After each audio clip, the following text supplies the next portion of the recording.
पढ़ाई करते समय मन का भटकना, किताब सामने खुली होती है लेकिन दिमाग कहीं और चला जाता है। पढ़ते पढ़ते अचानक कोई और विचार आने लगता है, कभी भविष्य की चिंता, कभी पुरानी बातें, कभी बेकार की कल्पनाएं, और देखते देखते 1 घंटा निकल जाता है लेकिन पढ़ाई आगे नहीं बढ़ती। फिर दिल में एक सवाल उठता है, मेरे साथ ही ऐसा क्यों होता है? लेकिन सच यह है कि ये समस्या सिर्फ तुम्हारी नहीं है, दुनिया के लगभग हर छात्र को इस समस्या से गुजरना पड़ता है। लेकिन फर्क सिर्फ इतना होता है, कुछ छात्र अपने मन को नियंत्रित करना सीख लेते हैं और कुछ मन के गुलाम बन जाते हैं। मन भटकता क्यों है? असली कारण सबसे पहले हमें ये समझना होगा कि मन भटकता क्यों है, क्योंकि जब तक कारण नहीं समझोगे तब तक समाधान भी नहीं मिलेगा। मन के भटकने के 3 बड़े कारण होते हैं।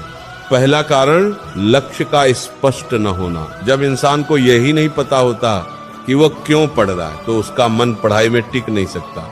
सोचो, अगर कोई तुमसे कहे कि दिन भर एक जगह बैठो लेकिन ये ना बताए कि क्यों बैठना है, तो क्या तुम बैठ पाओगे?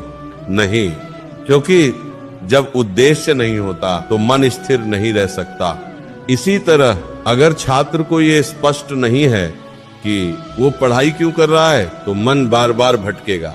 इसीलिए सबसे पहला काम है अपने लक्ष्य को स्पष्ट करना। तुम्हें खुद से पूछना होगा, मैं क्या बनना चाहता हूँ?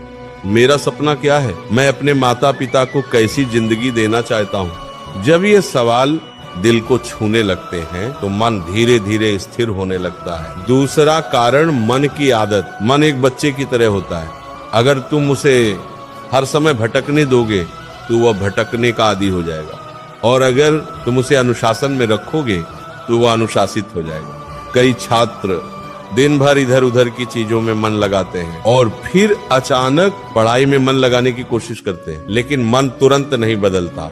मन को भी समय और अभ्यास चाहिए। इसीलिए अगर तुम चाहते हो कि मन पढ़ाई में टिके तो तुम्हें धीरे धीरे मन को प्रशिक्षित करना होगा। तीसरा कारण कठिनाई से डर। बहुत बार मन इसीलिए भटकता है क्योंकि पढ़ाई कठिन लगती है। जब कोई विषय समझ में नहीं आता तो दिमाग उससे बचने की कोशिश करता है और फिर मन किसी आसान चीज की तरफ भाग जाता है। यह मन की स्वाभाविक प्रवृत्ति है।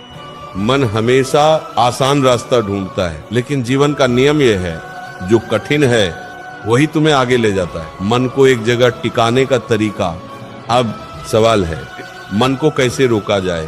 पहला तरीका है छोटे लक्ष्य बनाना। बहुत से छात्र एक